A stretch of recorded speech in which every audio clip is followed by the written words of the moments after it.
ترجمہ سورۃ البقرہ، رکوع نمبر 26 سے 29۔ بسم اللہ الرحمن الرحیم۔ انسانوں میں کوئی تو ایسا ہے جس کی بات دنیا کی زندگی میں تمہیں بہت بھلی معلوم ہوتی ہیں اور اپنی نیک نیتی پر وہ بار بار خدا کو گواہ ٹھہراتا ہے، مگر حقیقت میں وہ بدترین دشمن حق ہوتا ہے۔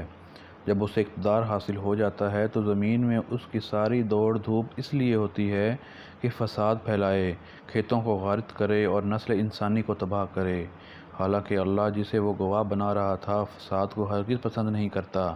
اور جب اس سے کہا جاتا ہے کہ اللہ سے ڈرو تو اپنے وقار کا خیال اس کو گناہ پر جما دیتا ہے۔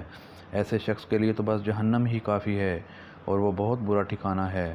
دوسری طرف انسانوں ہی میں سے کوئی ایسا بھی ہے جو رضائے الہی کی طلب میں اپنی جان کھپا دیتا ہے، اور ایسے بندوں پر اللہ بہت مہربان ہے۔ اے ایمان لانے والو، تم پورے کے پورے اسلام میں آ جاؤ اور شیطان کی پیروی نہ کرو کہ وہ تمہارا کھلا دشمن ہے۔ جو صاف صاف ہدایات تمہارے پاس آ چکی ہیں، اگر ان کو پا لینے کے بعد پھر تم نے لغزش دکھائی تو خوب جان رکھو کہ اللہ سب پر غالب اور حکیم و دانا ہے۔ ان ساری نصیحتوں اور ہدایتوں کے بعد بھی جو لوگ سیدھے نہ ہوں تو کیا وہ اب اس کے منتظر ہیں کہ اللہ بادلوں کا چتر لگائے، فرشتوں کے پرے ساتھ لیے خود سامنے موجود ہو اور فیصلہ ہی کر ڈالا جائے؟ آخرکار سارے معاملات پیش تو اللہ ہی کے حضور ہونے والے ہیں۔ بنی اسرائیل سے پوچھو، کیسی کھلی کھلی نشانیاں ہم نے انہیں دکھائی ہیں، اور پھر بھی یہ انہی سے پوچھ لو کہ اللہ کی نعمت پانے کے بعد جو قوم اس کی شقاوت سے بدلتی ہے اسے اللہ کیسی سخت سزا دیتا ہے۔ جن لوگوں نے کفر کی راہ اختیار کی ان کے لیے دنیا کی زندگی بڑی محبوب اور دل پسند بنا دی گئی ہے۔ ایسے لوگ ایمان کی راہ اختیار کرنے والوں کا مذاق اڑاتے ہیں، مگر قیامت کے روز پرہیزگار لوگ ہی ان کے مقابلے میں عالی مقام ہوں گے۔ رہا دنیا کا رزق تو اللہ کو اختیار ہے جسے چاہے بے حساب دے۔ ابتدا میں سب لوگ ایک ہی طریقے پر تھے، پھر یہ حالت باقی نہ رہی اور اختلافات رونما ہوئے۔ تب اللہ نے نبی بھیجے جو راست روی پر بشارت دینے والے اور کج روی کے نتائج سے ڈرانے والے تھے، اور ان کے ساتھ کتاب برحق نازل کی کہ تاکہ حق کے بارے میں لوگوں کے درمیان جو اختلافات رونما ہو گئے تھے ان کا فیصلہ کرے۔ اور ان اختلافات کے رونما ہونے کی وجہ یہ نہ تھی کہ ابتدا میں لوگوں کو حق بتایا نہیں گیا تھا، نہیں، اختلاف ان لوگوں نے کیا جنہیں حق کا علم دیا جا چکا تھا۔ انہوں نے روشن ہدایات پا لینے کے بعد محض اس لیے حق کو چھوڑ کر مختلف طریقے نکالے کہ وہ آپس میں زیادتی کرنا چاہتے تھے۔ بس جو لوگ انبیاء پر ایمان لائے انہیں اللہ نے اپنے اذن سے اس حق کا راستہ دکھا دیا جس میں لوگوں نے اختلاف کیا تھا۔ اللہ جسے چاہتا ہے راہ راست دکھا دیتا ہے۔ پھر کیا تم لوگوں نے سمجھ رکھا ہے کہ یوں ہی جنت کا داخلہ تمہیں مل جائے گا، حالانکہ ابھی تم پر وہ سب کچھ نہیں گزرا ہے جو تم سے پہلے ایمان لانے والوں پر گزر چکا ہے۔ ان پر سختیاں گزریں، مصیبتیں آئیں، ہلا مارے گئے، حتیٰ کہ وقت کا رسول اور اس کے ساتھی اہل ایمان چیخ اٹھے کہ اللہ کی مدد کب آئے گی۔ اس وقت انہیں تسلی دی گئی کہ ہاں، اللہ کی مدد قریب ہے۔ جو لوگ پوچھتے ہیں ہم کیا خرچ کریں، جواب دو کہ جو مال بھی تم خرچ کرو اپنے والدین پر، رشتہ داروں پر، یتیموں پر اور مسکینوں اور مسافروں پر خرچ کرو۔ جو بھلائی بھی تم کرو گے اللہ اس سے باخبر ہوگا۔ تمہیں جنگ کا حکم دیا گیا ہے اور تمہیں ناگوار ہے۔ ہو سکتا ہے کہ ایک چیز تمہیں ناگوار ہو اور وہی تمہارے لیے بہتر ہو، اور ہو سکتا ہے کہ ایک چیز تمہیں پسند ہو وہ تمہارے لیے بری ہو۔ اللہ جانتا ہے، تم نہیں جانتے۔ لوگ پوچھتے ہیں ماہ حرام میں لڑنا کیسا ہے؟ کہو اس میں لڑنا بہت برا ہے، مگر راہ خدا سے لوگوں کو روکنا اور اللہ سے کفر کرنا اور مسجد حرام کا راستہ خدا پرستوں پر بند کرنا اور حرم کے رہنے والوں کو وہاں سے نکالنا اللہ کے نزدیک اس سے بھی زیادہ برا ہے، اور فتنہ خون ریزی سے شدید تر ہے۔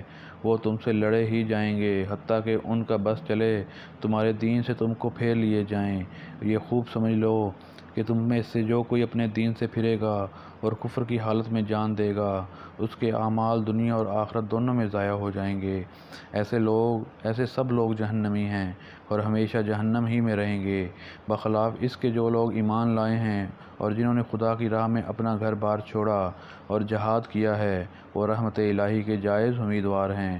اللہ ان کی لغزشوں کو معاف کرنے والا اور اپنی رحمت سے انہیں نوازنے والا ہے۔ پوچھتے ہیں شراب اور جوئے کا کیا حکم ہے؟ کہو ان دونوں چیزوں میں بڑی خرابی ہے، اگرچہ ان میں لوگوں کے لیے کچھ نفع بھی ہیں، مگر ان کا گناہ ان کے فائدے سے بہت زیادہ ہے۔ پوچھتے ہیں کہ ہم راہ خدا میں کیا خرچ کریں؟ کہو جو تمہاری ضروریات سے زیادہ ہو۔ اس طرح اللہ تمہارے لیے صاف صاف احکام بیان کرتا ہے، شاید کہ تم دنیا اور آخرت دونوں کی فکر کرو۔ پوچھتے ہیں کہ یتیموں کے ساتھ کیا معاملہ کیا جائے؟ کہو جس طرز عمل میں ان کے لیے بھلائی ہو وہی اختیار کرنا بہتر ہے۔ اگر تم اپنا اور ان کا خرچ اور رہنا سہنا مشترک رکھو تو اس میں کوئی مذائقہ نہیں، آخر وہ تمہارے بھائی بند ہی تو ہیں۔ برائی کرنے والے اور بھلائی کرنے والے دونوں کا حال اللہ پر روشن ہے۔ اللہ چاہتا تو اس معاملے میں تم پر سختی کرتا، مگر وہ صاحب اختیار ہونے کے ساتھ ساتھ صاحب حکمت بھی ہے۔ تم مشرک عورتوں میں ہرگز نگاہ نہ کرنا جب تک وہ ایمان نہ لے آئیں۔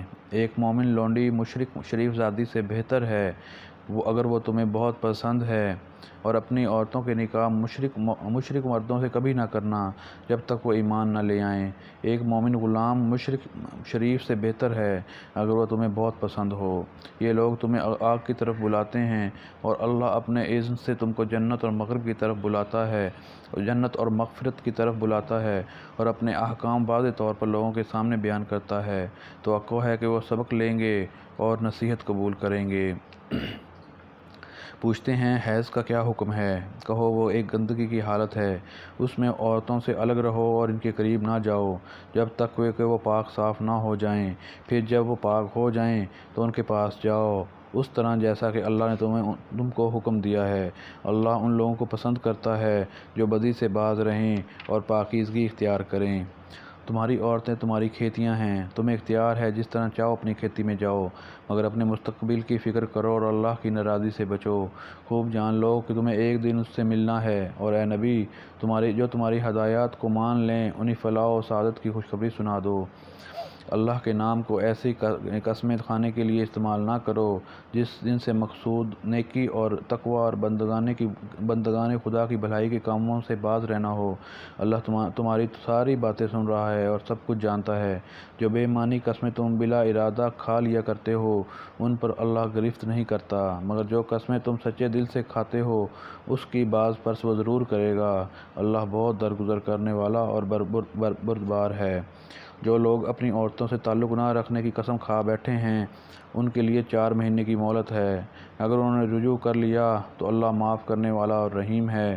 اگر انہوں نے طلاق ہی کی ٹھان لی ہو تو جانے رہیں کہ اللہ سب کچھ سنتا اور جانتا ہے۔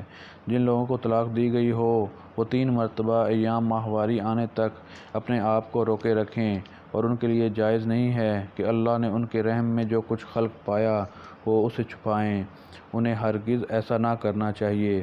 اگر اللہ اور روز آخر پر ایمان رکھتی ہیں، ان کے شوہر تعلقات درست کر لینے پر آمادہ ہوں تو وہ اس عدت کے دوران میں انہیں پھر اپنی زوجیت میں واپس لے لینے کے حقدار ہیں۔